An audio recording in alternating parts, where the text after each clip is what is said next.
যাকে রেকর্ড পরিমাণ ভোটে আপনারা 2024-এ জয়লাভ করিয়েছিলেন প্রতিভা মণ্ডল মহাশয়, উনি আমাদের মধ্যে ইতিমধ্যে উপস্থিত হয়েছে। এবং আপনারা জানেন যে আমরা 36,000 ভোটে জয়লাভ করেছিলাম 2021 সালে, 35,000 সামথিং। 2024 সালে দিদি 70,000 প্লাস। আমাদের টার্গেট এবার কত বলুন তো, জোরে বলুন কত? 1 লাখ টার্গেট। সেই 1 লক্ষ আমরা পূরণ করবো তো? আপনারা সবাই পারবেন তো? আমাদের 1 লক্ষ টার্গেট। এবং আমি আপনাদের বলবো, আমার 11টা অঞ্চলের মধ্যে যে অঞ্চল ভোটার লিস্ট অনুযায়ী, ভোটার সংখ্যা অনুযায়ী যে অঞ্চল প্রথম হবে, প্রথম লিড দেবে, সেই অঞ্চলকে আমরা 1 লক্ষ টাকার পুরস্কৃত করব। ক্যানিং আপনারা জানেন স্পোর্টস কমপ্লেক্সে আমরা মিটিং করে নির্বাচনের পরে। এবং দ্বিতীয় যে হবে তাকে 75,000 টাকা, এবং তৃতীয় যে হবে তাকে আমরা 50,000 টাকা পুরস্কার করব। এবং এই যে টোটাল বুথ, এই অঞ্চল 11টা অঞ্চলের মধ্যে যত বুথ থাকবে, সেই বুথের মধ্যে সব থেকে ভোটার লিস্ট অনুযায়ী সেরা লিড যে বুথ দেবে, সেই বুথের বুথ সভাপতি এবং সেই বুথের পঞ্চায়েতের সদস্য বা সদস্য, তাকে সেই দিন যেই দাঁড়াক নির্বাচনে, সেই দিন আমরা দাঁড়িয়ে থেকে ট্যাংরাখালী কলেজে ওইখানটায় পুরস্কৃত করব। সেই বুথ কমিটির সভাপতি এবং বুথের মেম্বারকে 50,000 টাকা আমরা পুরস্কৃত করব। আমি তাই দীর্ঘায়িত কথা যাব না।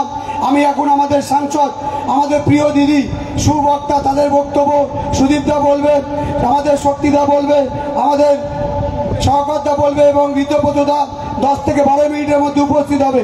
আমি তাই এখন মাননীয় সাংসদ প্রতিভা মণ্ডলকে সংগঠিত করার জন্য আমি স্বপ্না দাস এবং সালমা মণ্ডলকে বলবো, দুজনকে মাননীয় প্রতিভা মণ্ডল মহাশয়কে সংগঠিত করে নেওয়ার জন্য। সালমা মণ্ডল তাড়াতাড়ি আসো। এবং তাহলে মমতা বন্দ্যোপাধ্যায় আমাদের নেত্রী, অভিষেক বন্দ্যোপাধ্যায় আমাদের সেনাপতি, আমরা 300 বছরের উন্নয়নের কাজ করে ফেলেছি, এই বাংলায় তৃণমূল ছাড়া কোনো দল নেই, বিজেপিকে তো খুঁজেই পাওয়া যায় না, এই সমস্ত কিছুই তাহলে গল্প। 2026-এর বিধানসভা নির্বাচনে জিততে তৃণমূল কংগ্রেসের ভরসা এক এবং একমাত্র টাকা। টাকা ছড়াও এবং সেই টাকা ছড়িয়ে ভোট করো, সেরকমই তো বিধান, সেরকমই তো নিদান শুনতে পেলাম। কে এই ভদ্রলোক? যদি অনেকেই চিনতে পারছেন, যারা চিনতে পারছেন না তাদের জন্য জানিয়ে রাখি, ক্যানিং পশ্চিমের বিধায়ক হচ্ছেন ইনি। এনার নাম হচ্ছে পরেশ রাম দাস, তৃণমূল কংগ্রেসের সম্পদ। বিরোধীরা একে বলে থাকেন ইনি নাকি গুন্ডা বিধায়ক। কেন বলে থাকেন? কেননা যখন ওই অভয়া কাণ্ড নিয়ে, তিলোত্তমা কাণ্ড নিয়ে গোটা রাজ্য তোলপাড় হয়ে গিয়েছিল, তখন ইনি প্রকাশ্যেই হুমকি দিয়েছিলেন। এনার অডিও ক্লিপ ভাইরাল হয়ে গিয়েছিল, যেখানে ইনি পরিষ্কারভাবে বলছেন রাত দখলের যে লড়াই, সেখানে যারা বেরোবেন, সেই আন্দোলনে যারা যোগ দেবেন, তাদেরকে নাকি উনি দেখে নেবেন, উনি বুঝে নেবেন। এমনকি বিজেপি কর্মী সমর্থকদের মেরে ঠ্যাং ভেঙে দেওয়ার নিদানও তিনি দিয়েছিলেন। সেই পরেশ রাম দাস কর্মী সভা করলেন। আপনাদের নিশ্চয়ই মনে আছে, নেতাজি ইন্ডোর স্টেডিয়ামে কিছুদিন আগেই মমতা বন্দ্যোপাধ্যায় বিশাল করে কর্মী সভা করলেন। 2026 কি করতে হবে, ভোটার তালিকা নিয়ে অনেক গল্প শোনালেন। এবং তারপর যথারীতি নিজে ভয় পেয়ে গিয়ে সবার আগে ভবানীপুরটা করলেন। যাই হোক, তিনি সেখানকার বিধায়ক। এবার বাকি বিধায়করাও তারা কিন্তু কর্মী সভা শুরু করেছেন।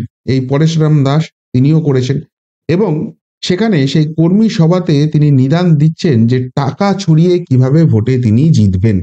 এখানে তিনি বলছেন যে যে এলাকায় সব থেকে বেশি লিড আসবে, সেখানে প্রথম পুরস্কার দেওয়া হবে 1 লক্ষ টাকা।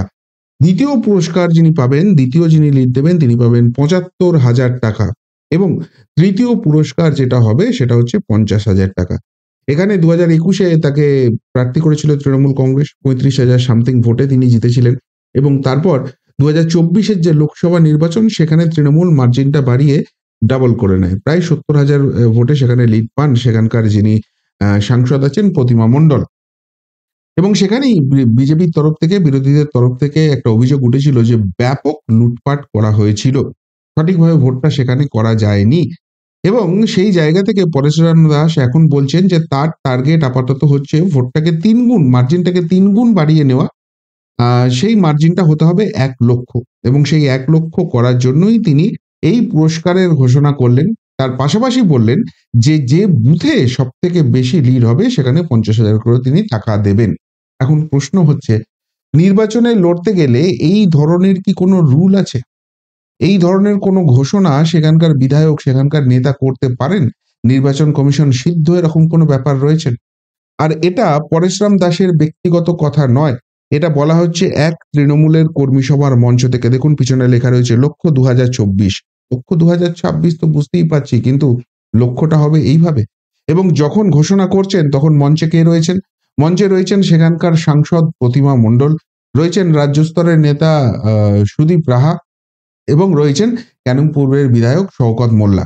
এবং ঘোষণা করছেন পরশুরাম দাস কিছুক্ষণের মধ্যেই সেই সভায় এসে হাজির হবেন ঋতব্রত বন্দ্যোপাধ্যায়। তিনিও এসেছেন এবং বক্তব্য দিয়েছেন এবং সেই অঞ্চলের কর্মী সমর্থক রয়েছে। কেউ কিন্তু এর কোনো প্রতিবাদ করলেন না। যে নির্বাচনে হবে মমতা বন্দ্যোপাধ্যায় কি কাজ করেছেন, তারা মানুষকে কি পরিষেবা দেন, সেই সব দিয়ে নয়।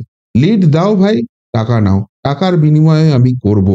এবার যখনই এই ব্যক্তিগত পুরস্কারের কথা বলা হচ্ছে, এরকম টাকা লক্ষ লক্ষ টাকা এইভাবে খুলামকুচির মতো ওড়ানোর কথা বলা হচ্ছে, তাহলে নেতারা কি করবেন সেই লিডটা পাওয়াতে? যেখানে এখানে কি সবাই তৃণমূল সমর্থক হতে পারে? বিরোধীরা তো থাকবে। কোথাও কেউ বিজেপিকে সাপোর্ট করবে, কেউ কংগ্রেসকে, কেউ সিপিএম কে, কেউ আইএসএফ কে, কেউ নোটাকে, কেউ তৃণমূলকে পছন্দ করবে না। কিছু না কিছু তো থাকবেই। কিন্তু লিডটা যে করেও করাতে হবে, টাকা সেই জন্য ছড়িয়ে দেওয়া হচ্ছে। এখন সেই টাকার লোভে নেতারা কি করবেন? সবসময় সৎ পথে কাজ করতে পারবেন? আর সৎ পথে কাজ কিভাবে হয় সেখানে পঞ্চায়েত ইলেকশন থেকে আরম্ভ করে সবকিছুই তো আমরা দেখেছি। তাহলে আল্টিমেটলি ভোটটা কি হবে? ভোটটা লুটে নেওয়া হবে। এখন এইরকম ঘোষণা প্রকাশ্য মঞ্চ থেকে করছে। প্রথম প্রশ্ন, নির্বাচন কমিশন কি ঘুমোচ্ছে? নির্বাচন কমিশন কেন স্টেপ নিচ্ছে না? এবং ২ নম্বর প্রশ্ন, এই কথাগুলো নির্বাচন কমিশনারের কানে পৌঁছে দেওয়ার কাজ তো বিরোধীদের। বিরোধীরা কি করছে?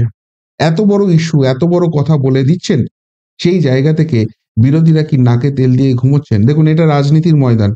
কেউ এখানে রসগোল্লা খাইয়ে, রেড কার্পেট বিছিয়ে, গোলাপ ফুলের পাপড়ি বিছিয়ে আপনাকে বলবে না যে ভাই আমি হেরে যাব, আমি ক্ষমতা থেকে সরে যাচ্ছি, তুমি এসে ক্ষমতাটা দখল করো।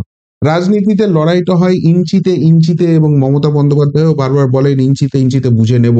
আর বোঝার জন্য এই পরেশরাম দাসের মতো লোকেদের ছেড়ে দেওয়া হয় এবং তারা সেখানে টাকা ছড়িয়ে সেই জিনিসটা করেন। এবং যেহেতু তৃণমূলের সামগ্রিকভাবে বহু স্তরের নেতা রয়েছে, নেতা নেত্রী, সাংসদ থেকে শুরু করে রাজ্য স্তরের নেতা, পাশের কেন্দ্রের বিধায়ক, কর্মী, সমর্থক সকলেই রয়েছেন এখানে। তাহলে মনে করা যেতেই পারে যে এটাই তৃণমূলের আল্টিমেট নীতি। আমরা টাকা ছড়াবো, ভোট জিতবো। তাহলে বিরোধীরা কি করছে? এই জায়গাটা নিয়ে তারা এখনো কেন উচ্চবাচ্চা করছে না কেন? এই নিয়ে তুমুল আন্দোলন করছে না কেন? কেন নির্বাচন কমিশনারের অফিস ঘেরাও হচ্ছে না এবং সেখানে ইমিডিয়েটলি পরেশরাম দাসের বিরুদ্ধে ব্যবস্থা নেওয়ার কথা বলা হচ্ছে না? কেন এটা নিয়ে গোটা রাজ্য জুড়ে আন্দোলনে নামছে না বিরোধীরা? কেন বলছে না দেখো মমতা বন্দ্যোপাধ্যায় আল্টিমেটলি তো কিছুই করতে পারেনি, যে কারণে লিড দেওয়ানোর জন্য তাদের দলের বিধায়ক বলছে এরকম করে আমি টাকা ছড়িয়ে ভোট জিতবো, সেই নিয়ে কোনো রকম কোনো বক্তব্য নেই কেন? আর এইখানেই বিরোধীদের বলে বলে দশকল দিয়ে দিচ্ছে তৃণমূল কংগ্রেস। সত্যিই যদি এইভাবে ভোট হয়, এইভাবে টাকার লোভ দেখানো হয় দলীয় নেতাদের, দলীয় কর্মীদের, এবং তারা সেই টাকাটা পাওয়ার জন্য পথ তো অনেক রকম অবলম্বন করবে। সে তো আমরা শুনতেই পাই তৃণমূল কংগ্রেস মানে গুড় বাতাসা, চড়াম সব ওই কেষ্ট মডেলই আর কি চলে। কেষ্ট শুরু করেছিল এবং তারপর গোটা রাজ্য জুড়েই চলছে সেটা। নাকি ওটাই হেডকোয়ার্টার থেকেই একবারে এসে গেছে এই নিদানটা, যে এইভাবেই করতে হবে এবং তোমরা করো, যা করার বাকিটা ম্যানেজ করে নেবো। পুলিশ প্রশাসন সব আমার সঙ্গে আছে। মমতা বন্দ্যোপাধ্যায় তো বলেই দিয়েছেন যে নির্বাচন কমিশনকে ভয় পাওয়ার কোনো রকম কোনো দরকার নেই। ওরা থাকবে ২.৫-৩ মাস, তারপর ৫টা বছর আমরা থাকবো। আমাদের কথা মতো না চললে তারপর সেটা এই ৫টা বছর তোমাদের খেসারত দিতে হবে। পরিষ্কার হুমকি। সেটা নিয়ে শুভেন্দু অধিকারী কিছু কথা বলেছেন, কিন্তু সার্বিকভাবে সেই সমস্ত কিছু নিয়ে নির্বাচন কমিশনকে কেন চাপ দেওয়া হচ্ছে না? কেন এগুলো নির্বাচন কমিশনারের গোচরে আনা হচ্ছে না? সত্যিই যদি এই সিনারিও তৃণমূল কংগ্রেস করে, তাহলে তাহলে ভোটটা ভোটের মতো থাকবে তো? গণতন্ত্র প্রহসন হয়ে যাবে না তো? এই যে সাধারণ মানুষ বলে যে সেটিংটা আছে, এই কারণেই তো বলে। এইসব কথাবার্তা বলার পরও এইসব নেতারা বাইরে বুক ফুলিয়ে ঘুরে বেড়ায়। না বিজেপির তরফ থেকে না অন্য কোনো বিরোধী দলের তরফ থেকে এই নিয়ে কোনো প্রতিবাদ হয়, এই নিয়ে নির্বাচন কমিশনের উপর চাপ সৃষ্টি হয়। আর উল্টে তৃণমূল কি করে? তারাই নির্বাচন কমিশনকে চাপে ফেলে দেয়। বলে যে অন্য রাজ্য থেকে ভুয়ো ভোটার এখানে ঢুকে যাচ্ছে। অথচ ভুয়ো ভোটার ঢোকায় কারা? গোটা রাজ্যের মানুষ জানে কিন্তু। এই খেলাটা এখানেই হয়ে যায়। অর্থাৎ বিধানসভা নির্বাচনের এখনো ১ বছর বাকি আছে। আর এখন থেকেই মমতা বন্দ্যোপাধ্যায় বলে দিয়েছেন খেলাটা একটু জোরে করতে হবে। সেই কি খেলাটা যে হবে সেটা খেলতেই পরেশরাম দাসরা ময়দানে নেমে পড়েছে এবং তাকে সমর্থনের জন্য তৃণমূলের সর্বস্তরের সমস্ত নেতাকর্মীরাও আছে। আলটিমেট সব বিধানসভাতেই কিন্তু তার মানে এই জিনিসটাই, খেলাটাই হবে। সত্যিই যদি খেলাটা এরকম হয়, তৃণমূল কিন্তু ড্যাংডেঙিয়ে আবারও 2026-এ জিতবে। ওই যে খুব কনফিডেন্সের সঙ্গে কুণাল ঘোষরা বলছেন না, 250 আসন 260 আসন নিয়ে তারা আবার ক্ষমতায় আসবেন, ঠিক এই ফর্মুলার জোরেই তারা কিন্তু বলতে পারছে। কিন্তু একটা ছবি স্পষ্ট হয়ে যাচ্ছে যে আলটিমেটলি তাহলে এই 14 বছরে তৃণমূল কোনো কাজ করতে পারেনি। এই 14 বছরে মমতা বন্দ্যোপাধ্যায়রা এই রাজ্যের জন্য এমন কিছু করতে পারেননি যে মানুষ স্বতঃস্ফূর্তভাবে তাদেরকে ভোট দেবে। সেই জন্য দলের কর্মীদের উজ্জীবিত করার জন্য টাকার কথা বলা হচ্ছে। এমন কিছু কাজ ইতিমধ্যে হয়ে গেছে, এমন দুর্নীতির প্রশ্ন হয়েছে যে কর্মীরা মানুষের কাছে ভোট চাইতে গেলে স্বতঃস্ফূর্তভাবে চাইতে যেতে পারবে না। মানুষের তাড়া খাওয়ার একটা জায়গা রয়েছে। আর সেই জন্যই যাতে কর্মীরা তাতে ভেঙে না পড়ে, চোখের সামনে ওই গাজরের মতো, মূলোর মতো ঝুলিয়ে দেয়া হচ্ছে 1,00,000 টাকা, 75,000 টাকা, 50,000 টাকা বুথের জন্য, অঞ্চলের জন্য বিভিন্ন রকম শুধু টাকার থলির টোপ। আর যদি এইভাবে জিততে হয়, তাহলে একটা ছবি তো অন্তত স্পষ্ট হয়ে যাচ্ছে যে উন্নয়নের নামে কিন্তু কিছু হয়নি। অর্থাৎ মানুষ সোজাভাবে ভোট দেবে না। যদি সোজাভাবে ভোট দেওয়ার হতো, এত কিছু টাকার প্রলোভন কিছু দেখাতে হতো না। তার মানে একটা সুযোগ আছে, বিরোধীদের কাছে একটা সুযোগ আছে যে যেহেতু কোনো কাজ হয়নি, মানুষ যেহেতু ফুঁসছে এবং মানুষ একটা পরিবর্তনের কথা বলছে, তারা যদি মাটি কামড়ে পড়ে লড়াইটা করে সেখানে হবে। কিন্তু মুশকিলের ব্যাপার হচ্ছে বিরোধীদের কিন্তু ময়দানেই দেখা যাচ্ছে না। আর সত্যি যদি এই জিনিস হয়, বলে বলে গোল দেবে তৃণমূল এবং এইভাবেই টাকা ছড়িয়ে আবারও 2026টা ম্যানেজ করে নেবে। আর তারপর বাংলার মানুষ শুধু মাথা চাপড়ে কাঁদবে, তারা তিলোত্তমা কাণ্ড দেখবে, তারা দুর্নীতি কাণ্ড দেখবে, তারা কোনো মন্ত্রীর বান্ধবীর ফ্ল্যাটে 50 কোটি টাকার পাহাড় দেখবে আর বলবে হাই হাই হাই, এই রাজ্যটার কি হলো, বাকি সবাই এগিয়ে গেল। কিন্তু কথাতেই আছে গতস্য শোচনা নাস্তি। মানুষকেও কিন্তু জাগতে হবে, বিরোধী দলকেও জাগতে হবে।